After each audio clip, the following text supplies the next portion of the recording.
Dilema Anies di 2024, terikat perjanjian, jika tetap maju bakal disebut ingkar. Perjanjian antara Anies Baswedan dan Ketua Umum Partai Gerindra Prabowo Subianto tengah ramai diperbincangkan. Direktur Indo Strategi Research and Consulting Arif Nurul Imam menilai perjanjian itu menjadi dilema untuk Anies. Untuk diketahui, perjanjian itu diungkap oleh Wakil Ketua Dewan Pembina Partai Gerindra Sandiaga Uno. Dia menyebut perjanjian atau kesepakatan antara Prabowo Subianto dengan Anies Baswedan terkait pemilihan presiden, Pilpres. Sandiaga mengungkapkan hal itu saat menjadi tamu di akun YouTube Akbar Faisal, seperti dilihat Minggu, 29 Januari 2023. Dalam video itu, Akbar Faisal bertanya soal beredarnya potongan video Anies bicara tak akan maju Pilpres jika Prabowo juga maju sebagai capres. Hal itulah lantas yang disebut menjadi dilema bagi Anies. Jika Anies tetap maju di Pilpres 2024, maka publik akan menilainya ingkar janji. Terkait Prabowo Subianto yang juga maju tentu sudah ada dua bakal capres yang memiliki parpol pendukung.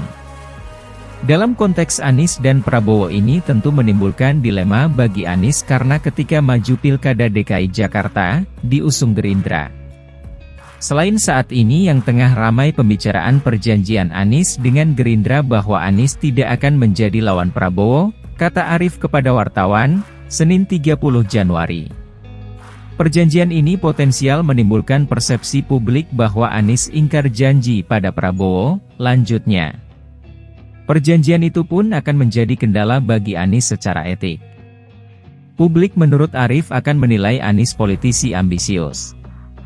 Perjanjian itu jelas menjadi kendala, minimal secara etik dan persepsi publik. Secara etik Anies ingkar janji pada janjinya dan persepsi publik potensial menuding Anies politisi yang ambisius, ucapnya. Arif menilai seharusnya Anies mengingat soal perjanjian itu.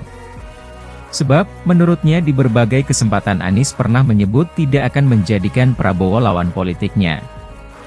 Apalagi Anies dalam berbagai kesempatan juga mengatakan tidak akan melawan promotornya Prabowo. Seharusnya Anies ingat soal itu, ucapnya. Sandiaga sebut perjanjian masih berlaku. Sandiaga mengaku hingga saat ini masih komitmen menjalankan perjanjian itu. Bagaimana yang lain? Saya sih comit. Saya sampai saat ini karena saya tanda tangan itu, comit dan mungkin yang lain bisa ditanyakan, kata Sandiaga di Kompleks Istana Kepresidenan, Jakarta Pusat, Senin, 30 Januari 2023. Sandiaga menjelaskan perjanjian dengan Prabowo dan Anies itu diteken pada September 2016 lalu, malam sebelum pendaftaran Pilgub DKI tahun 2017. Perjanjian itu, kata dia, diteken di atas materai. Perjanjian itu sih legal, ditandatangani bertiga dan seingat saya ada materainya, imbuh Sandiaga. Kendati demikian, Sandiaga enggan mengungkapkan isi perjanjian tersebut. Menurutnya, akan lebih etis jika isi perjanjian tersebut disampaikan oleh orang-orang yang memiliki salinannya. Perjanjiannya ditandatangani tiga pihak. Saya, Pak Prabowo, dan Pak Anies.